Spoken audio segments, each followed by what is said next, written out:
Olá, prezados alunos do curso técnico de mecânica, bem-vindos à nossa primeira aula da disciplina de manutenção mecânica 2, tá? Para as turmas de integrado.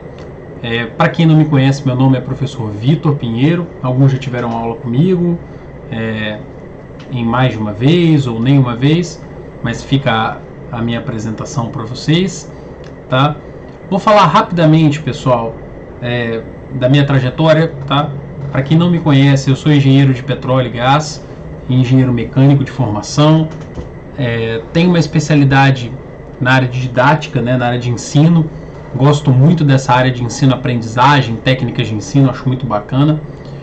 Sou mestre pela UFES em Engenharia Mecânica e doutorando também pela mesma universidade em Engenharia Mecânica atualmente. Daqui a pouquinho eu estou terminando meu doutorado, tá? Como professor eu tenho alguma experiência de 5 a 6 anos aí como professor universitário, basicamente dando aula para engenharias, né, para curso superior, engenharia mecânica, civil, química, entre outras. E agora tendo essa excelente experiência aí no IFES como professor de ensino técnico, e faço parte de vários grupos de pesquisa, né, em diversas áreas aí, mais focado na área de simulação numérica. Quem tiver alguma curiosidade depois pode me procurar, a gente troca uma ideia, a gente bate um papo. Então vamos lá, pessoal. Falar um pouquinho da ementa da disciplina de vocês, tá? Vocês acabaram de fazer manutenção mecânica 1, tá? Viram todo o básico de manutenção, e aqui na manutenção 2 é como se fossem blocos de aplicabilidade, blocos de aplicação daqueles conceitos macro que vocês viram lá na manutenção 1. Então, por exemplo, o grande primeiro bloco que tem na ementa de vocês é manutenção de bombas centrífugas, tá? Aí o professor resolveu inserir uma introdução à mecânica dos fluidos aqui antes de dar esse bloco. Depois, dimensionamento de alinhamento de máquinas rotativas, esse seria um segundo grande bloco. Terceiro bloco, introdução a vibrações mecânicas. Então, por exemplo, aqui a gente poderia partir direto para medição de vibração de máquina. Mas como eu acredito que seja importante vocês terem uma base, eu vou fazer parecido com esse comecinho aqui de introdução à mecânica dos fluidos. Eu vou dar uma introdução a vibrações e depois eu vou fazer medidas e diagnósticos de análise de vibração, de espectro de frequência, etc. Mas primeiro eu vou dar uma base teórica, física, de fenômeno para vocês entendam o que está acontecendo. Vocês vão ver também balanceamento de eixos e um pouquinho de termografia, tá, no final da ementa. Então uma ementa bastante ampla, bastante grande. A gente vai ter um curso bem volumoso, com bastante coisinha, vários projetos, vamos trabalhar com projeto, com trabalho, bastante isso aí, de coisa prática, e eu acho que vocês vão gostar bastante da disciplina, tá bom? Bem, bibliografia básica está aqui, a gente tem bibliografia de elemento de máquina, de mecânica técnica, algumas apostilas de empresas, fabricantes de bomba, empresas de commodity, livros da área de vibrações, de mecânica dos fluidos, várias coisas. Eu acho que aqui não há necessidade, nesse momento, principalmente em regime à distância, né, em APs, NPs, que vocês peguem esses livros. Eu acho que deixa esse trabalho com o professor, que seleciona esses materiais com mais carinho e vai trazendo para vocês o que eu achar pertinente, o que eu achar mais interessante, tá bom? Bem, então, pessoal, sem mais delongas, vamos começar aqui aquela introdução à mecânica dos fluidos, né, que eu conversei com vocês. Então, pessoal, primeiramente eu vou me justificar aqui. Por que eu quero dar uma introdução à hidráulica, uma introdução à mecânica dos fluidos de uma forma geral, antes de dar manutenção de bombas? Porque eu quero nivelar, né? Eu não sei exatamente como é que cada um de vocês está. Eu não sei se a gente sabe o que é um fluido, se a gente sabe o que é uma massa específica, uma viscosidade, uma pressão, um manômetro. Não sei se vocês sabem o que é um escoamento laminar turbulento, uma perda de carga, um acidente de linha, uma expansão-contração. Eu não sei se vocês sabem todas essas coisas. Então, o que a gente vai fazer aqui? A gente vai construir um pouco desses conhecimentos antes da gente partir efetivamente para a manutenção das bombas centrífugas, tá bom? Então, no nosso primeiro bloco, a gente vai falar um pouquinho sobre propriedades dos fluidos. Então, como eu disse, nesse primeiro bloco eu quero construir conceitos básicos de mecânica dos fluidos com os senhores. Quero falar um pouquinho das leis conservativas, né? Conservação de massa, continuidade e conservação de energia mecânica, Bernoulli, né? No caso para vocês aqui na abordagem técnica. Quero falar um pouquinho sobre perda de carga e quero ensinar vocês a analisar um circuito hidráulico de uma forma geral, na presença ou não de uma máquina, ou seja, na presença ou não de turbinas e bombas. Então isso aqui vai ser muito interessante, porque vocês já vão começar a ver a palavrazinha da bomba ou da turbina, de máquinas de fluxo aparecendo por aqui. Por sinal, vocês têm uma disciplina de máquinas de fluxo também no curso, então essa disciplina vem por complementar o conhecimento que vocês adquirem na outra disciplina, tá bom? Então vamos lá. Vamos começar com o conceito de fluido, tá? O que é um fluido? Fluido é uma substância capaz de escoar e assumir uma forma de um recipiente que a contém. Isso aqui é um conceito bem simplesinho, bem geral de fluido. Mas quando a gente fala de fluido, eu quero que venha na sua cabeça tanto líquidos quanto gases, tá bom? Então fluidos líquidos e fluidos gasosos, eles são ambos fluidos, tá bom? É uma substância que é capaz de escoar. Esse verbo aqui é interessante. O que é escoar? Escoar é quando o fluido está em movimento. E aí a gente começa a falar de uma palavrinha chamada escoamento. Então é muito interessante isso aqui, tá? Eu quero que vocês aos pouquinhos, vocês vão absorvendo, né? Aderindo aos nomes, aderindo aos termos, aos conceitos. E incorporem isso no conhecimento técnico de vocês, tá? Então quando eu falo que um fluido está escoando, é que ele está em movimento. E normalmente, para um fluido estar em movimento, existem algumas formas. Por exemplo, ou ele escoa por gravidade, né? Você tem uma posição mais alta ou mais baixa, o fluido vai escoar da posição mais alta aqui para a posição mais baixa. Ou você tem uma turbomáquina, você tem uma bomba, né, bombeando ali, impulsionando, no caso de um fluido líquido, ou um ventilador, por exemplo, no caso de um fluido gasoso, tá? Então, na prática, pessoal, no fluido líquido você tem, por exemplo, a formação de uma superfície livre, que é justamente a interface entre o fluido líquido e o ar atmosférico aqui, se estiver aberto. E no fluido gasoso você não tem essa coisa tão visível, né? Mas o gás também é um fluido. Então o que acontece normalmente aqui é que nos fluidos líquidos você tem uma certa abordagem quanto à compressibilidade desses camaradas aqui. Então, por exemplo, no fluido líquido, normalmente ele é pouco compressível, a não ser que se aplique uma pressão muito alta. Eu vou dar um exemplo disso. Você usa óleo de freio no sistema hidráulico do seu carro para poder frear. Quando você mete o pé no pedal, você transmite uma pressão, né, até o dispositivo de freio.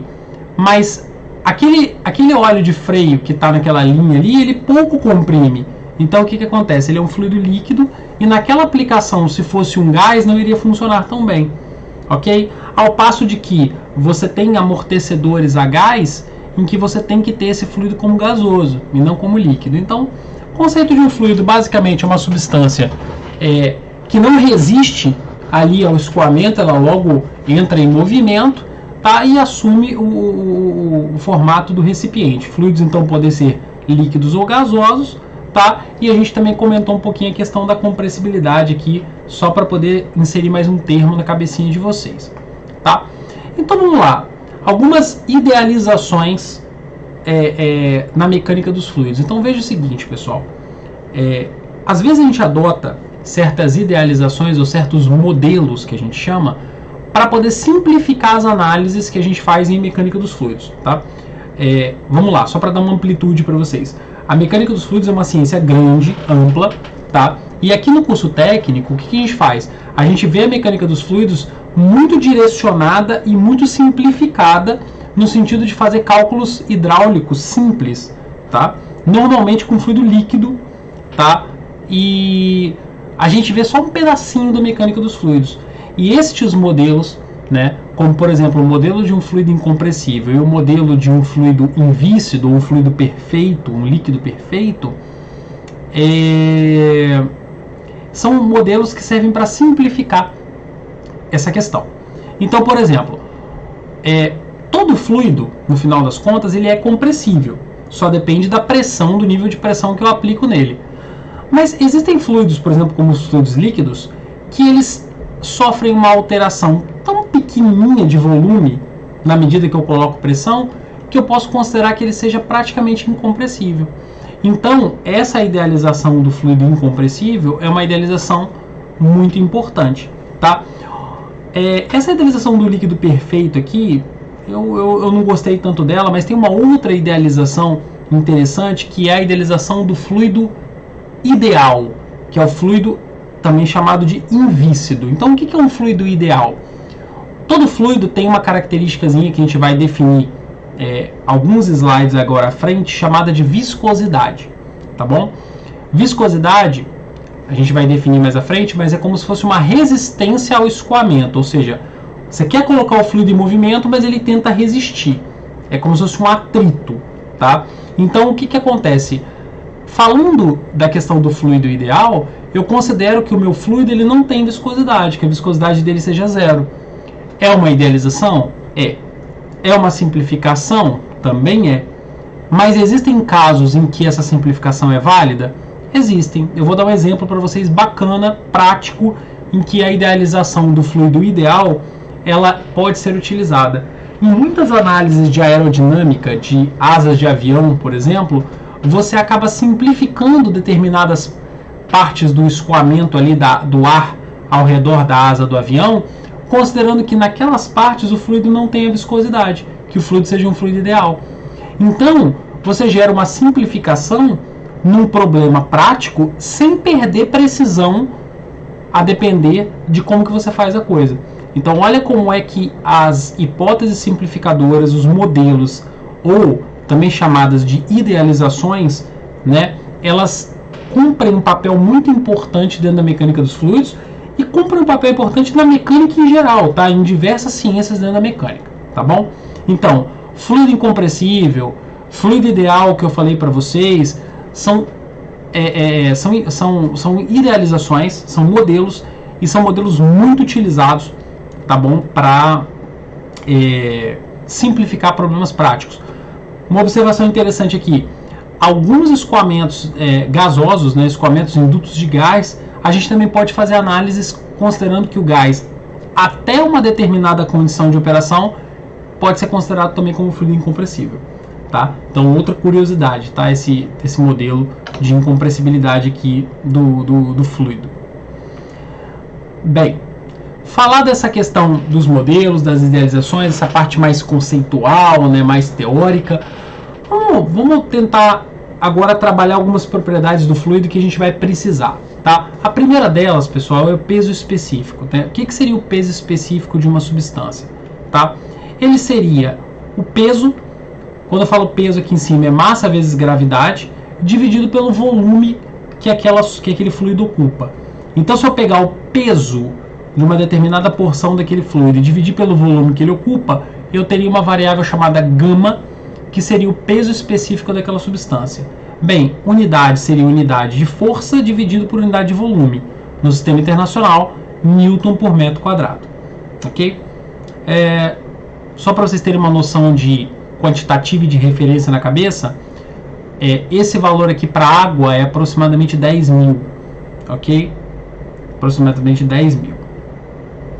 Massa específica, tá? Aqui, nessa segunda propriedadezinha de fluido, rola uma confusão muito grande entre os alunos quando eles aprendem no ensino médio a palavrinha densidade, e aqui, quando a gente está dando uma introdução à mecânica dos fluidos, à hidráulica, você ouve massa específica. Na verdade, o correto, né, dessa relação de massa dividido pelo volume ocupado pelo fluido é massa específica, tá bom? Densidade, tá, é uma coisa que não tem essa unidade de massa sobre volume, tá bom? Então, toda vez que você vê essa divisão de massa sobre volume, o termo correto é massa específica. Densidade é algo adimensional, é algo que não tem dimensão.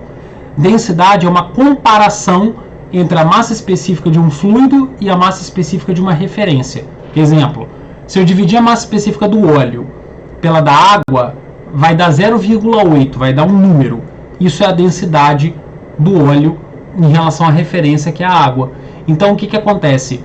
A gente confunde muito esses termos, mas a partir de agora, vocês já sabem que essa relação de massa sobre volume, na mecânica dos fluidos, é chamada de massa específica. Só para vocês terem uma noção, no sistema internacional, quilograma por metro cúbico, a água tem uma massa específica de 1000, aproximadamente, né? Substância água. Por que eu falo tudo em relação à água? Porque grande parte das aplicações que vocês vão ver é de circuitos hidráulicos de água, né? Na casa de vocês tem encanamento de água, no condomínio de vocês tem cano de água, na indústria tem, né, milhares de metros de tubulação de água. Então o que acontece? A água é, né, com certeza absoluta, um dos fluidos mais estudados e mais conhecidos, cuja dinâmica dos fluidos já é conhecida, e a gente conhece as propriedades, a gente conhece o comportamento. Então é um fluido que acaba sendo uma referência para a gente sempre quando a gente fala de escoamento de fluido líquido, tá bom? Bem, então vamos lá. Já que a gente aprendeu o peso específico e já que a gente já aprendeu também a massa específica, vamos aprender o seguinte: esses dois caras se correlacionam. Então é o seguinte, olha, se eu tiver a massa específica, que é o ρ, de um determinado fluido, e eu multiplicar essa massa específica aqui pela gravidade, eu chego no peso específico desse fluido. Olha, isso aqui é fácil de demonstrar, olha que bacana, ó. Se eu tenho essa massa aqui e eu multiplico por gravidade aqui em cima, massa vezes gravidade dá peso. E peso dividido por volume é peso específico. Então, obviamente que esses dois caras aqui, peso específico e massa específica, eles são separados apenas por uma multiplicação ou divisão pela gravidade, tá bom? Então, à medida que eu tenho um deles, né, eu, usando o campo gravitacional, eu consigo chegar no outro. Então, se eu te der o peso específico, você chega no ρ, se eu te der o ρ, você chega no gama. Show de bola? Densidade. Entra naquela coisinha que eu falei. O que é, na verdade, a densidade de um fluido? Densidade de um fluido é a razão entre a massa específica desse fluido e a massa específica de um fluido de referência ou fluido padrão. Vou fazer aqui uma pequena pausa. Se eu estiver falando de fluido líquido, esse fluido padrão normalmente é água. Se eu estiver falando de fluido gasoso, normalmente esse fluido de referência é o ar atmosférico, a uma temperatura de 25 graus, que seja. Tá bom? Beleza? Aqui está dizendo isso, ó. Água, normalmente é a referência, a nível do mar, tal. Se for, tá, gasoso, normalmente é o ar, que é a referência. Tanto faz você dividir a massa específica ou o peso específico. Por quê? Porque como o gama é o ρg, se você dividir os gamas, o G corta. Então, na verdade, tanto faz se eu dividir.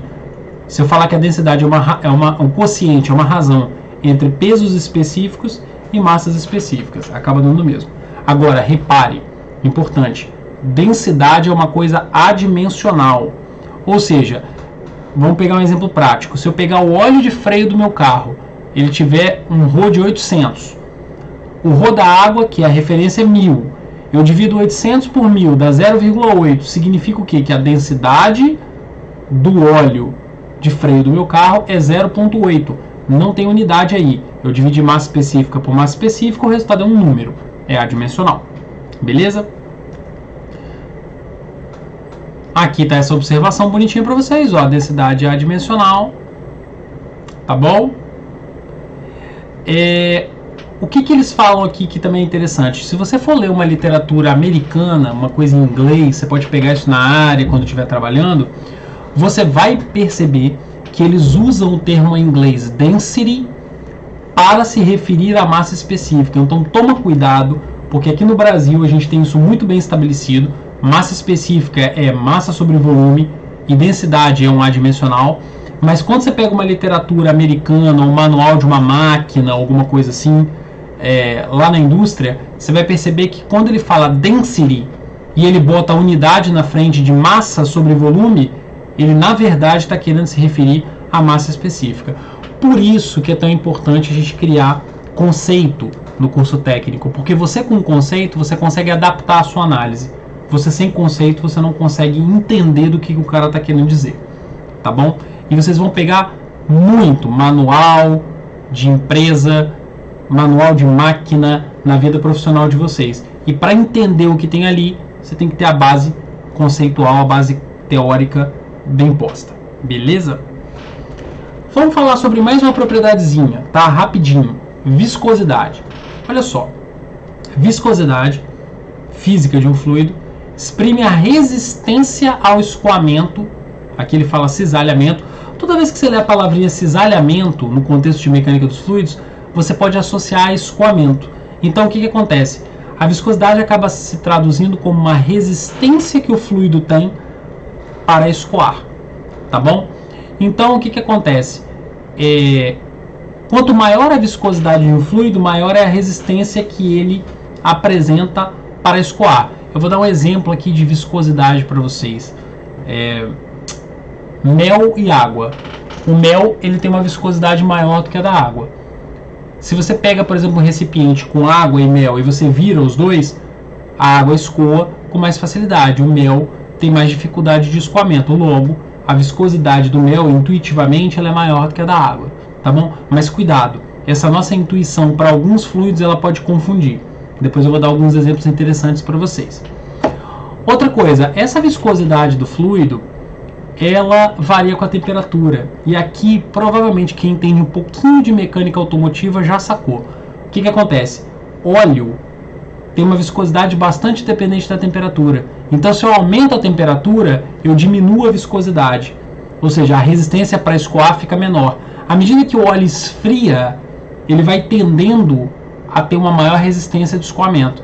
Então, demora um tempinho, depois que você liga o seu carro, por exemplo, para que o óleo de motor chegue numa temperatura cuja viscosidade se estabilize no valor mais baixo. Então, o que acontece? Há uma variação da viscosidade com as propriedades termodinâmicas, pressão, temperatura, mas principalmente temperatura. Então, na maioria dos fluidos líquidos, ele tem o seguinte comportamento, tá? Um aumento da temperatura provoca uma queda na sua viscosidade. Então, um aumento na temperatura provoca uma queda na sua viscosidade. Olha que bacana, vamos ver exatamente isso aqui num ábaco, né, num gráfico que eu trouxe para vocês. Então, nesse gráfico é o seguinte, galera, para a gente interpretar bonitinho, ó. No eixo Y, eu tenho a viscosidade absoluta, que é representada por essa letrinha μ aqui. Essa letrinha aqui é de viscosidade. E aqui eu tenho a temperatura. E olha que interessante. Aqui eu tenho várias substâncias. Olha, glicerina, óleo castor, óleo SAI 30, óleo SAI 10W, 10W30. Essas nomenclaturas aqui, vocês vão aprender um pouquinho nessa disciplina. Eu devo falar um pouquinho sobre essa nomenclatura aqui também. Mas vocês vão aprender bastante em lubrificação.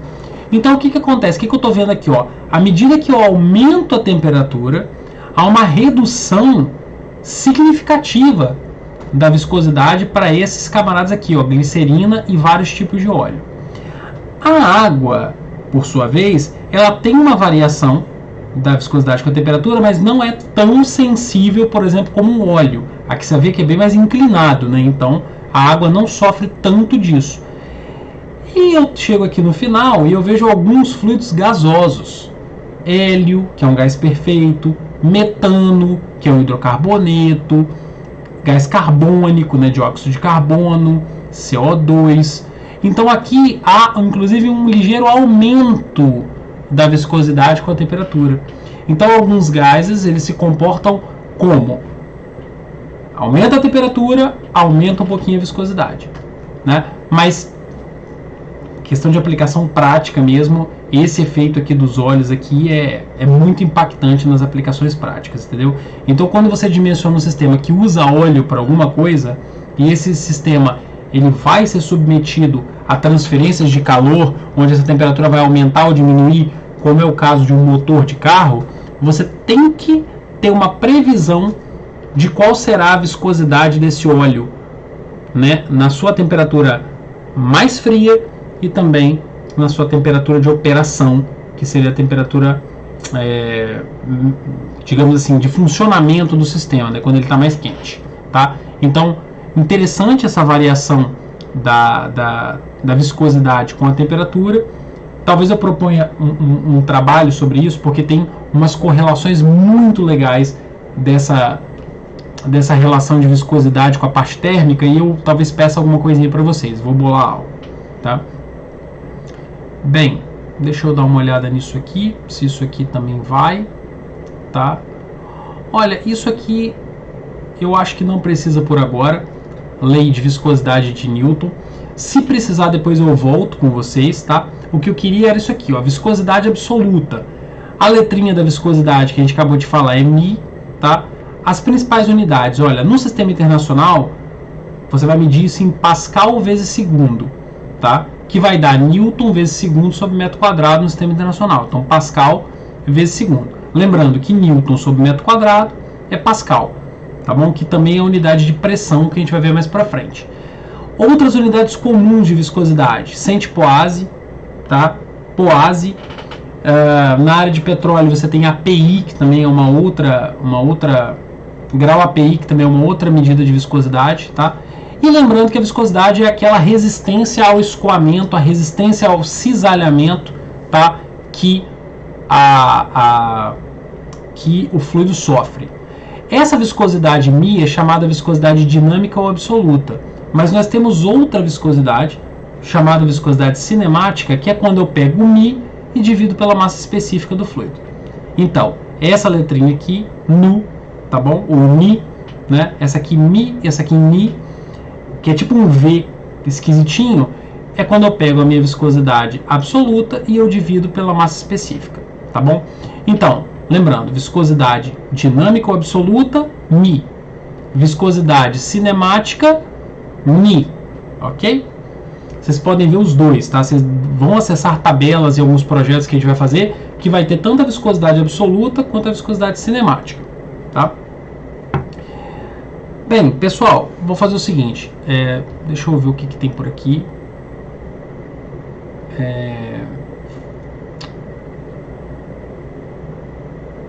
Não, vou acabar essa partezinha aqui. Falar um pouquinho sobre homogeneidade dimensional ou consistência dimensional nas equações de engenharia, tá, pessoal? Então, olha só, pessoal, basicamente esse conceito ele é importantíssimo, tá, de consistência ou homogeneidade dimensional. E para explicar isso aqui, eu vou fazer o seguinte, olha, eu vou pegar uma equação, tá, que é uma equação famosa que a gente vai ver no curso aqui da gente, nessa parte de mecanismos fluidos, que é chamada equação de Bernoulli.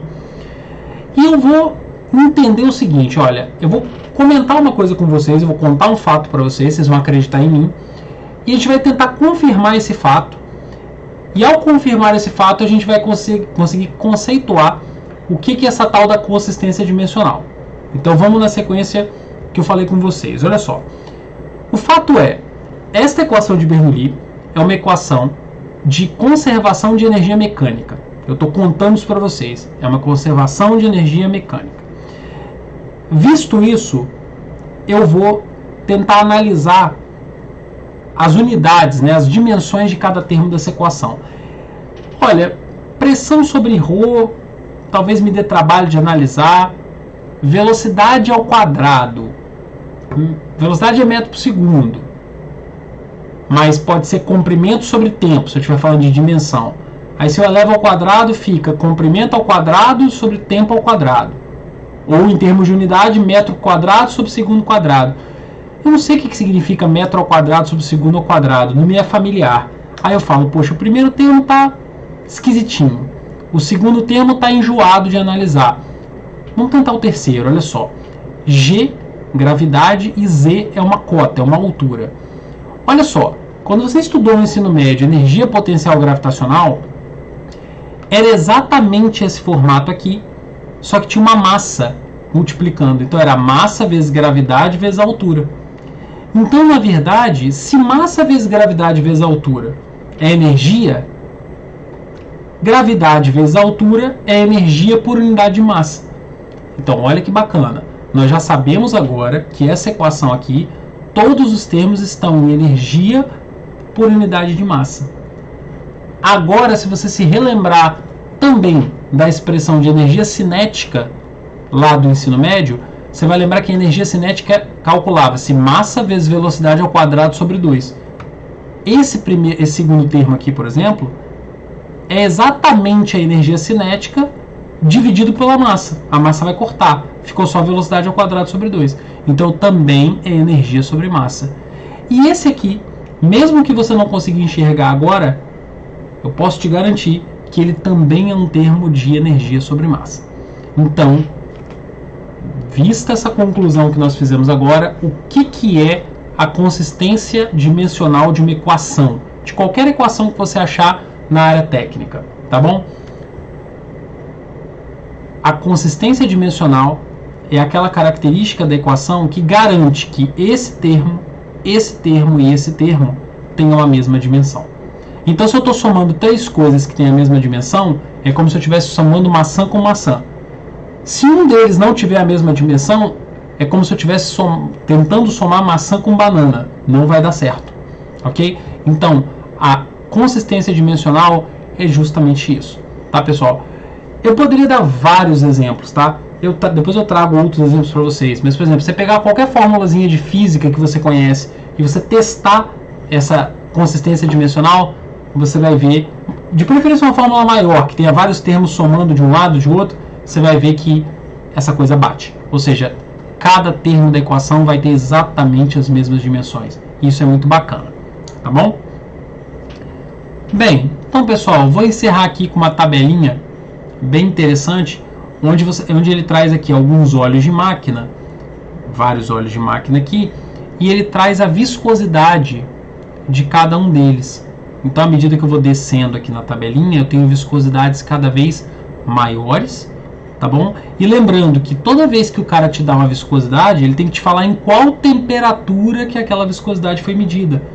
Ué, claro, porque se a viscosidade varia com a temperatura, se eu te dou uma viscosidade, mas eu não falo em qual temperatura foi medido aquilo não serve de nada para você, tá bom? Então, fechando aqui com essa pequena tabelinha de óleos para máquinas. Então, pessoal, ó, essa primeira aula foi para falar um pouquinho de alguns conceitos básicos. Falamos do que é um fluido, falamos de peso específico, massa específica, falamos de densidade, falamos de viscosidade, né? Falamos da dependência que a viscosidade tem com a temperatura, tá? Falamos de várias coisinhas interessantes.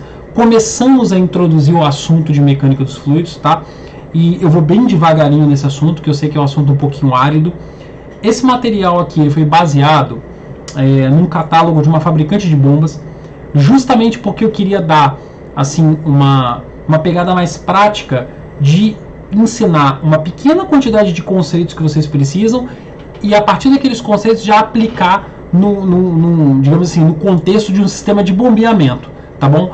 Por quê? Porque se eu for entrar muito fundo na mecânica dos fluidos, nessa parte de hidráulica, a coisa começa a ficar um pouquinho mais complexa. Então vocês vão ver que até onde eu entrei já fica um pouquinho, o nível sobe um pouquinho, tá? Se eu fosse entrar mais ainda ia ficar muito complicado. Então eu procurei fazer um material mais sequinho, mais didático, para a gente poder entender esses conceitos de fluido e aplicar, tá? Então pessoal, olha, foi bom o nosso primeiro encontro, viemos até aqui, nós continuamos na aula que vem já dentro do conceito de pressão. Aí eu vou relembrar com vocês o que é pressão, vou relembrar alguns cálculos de pressão.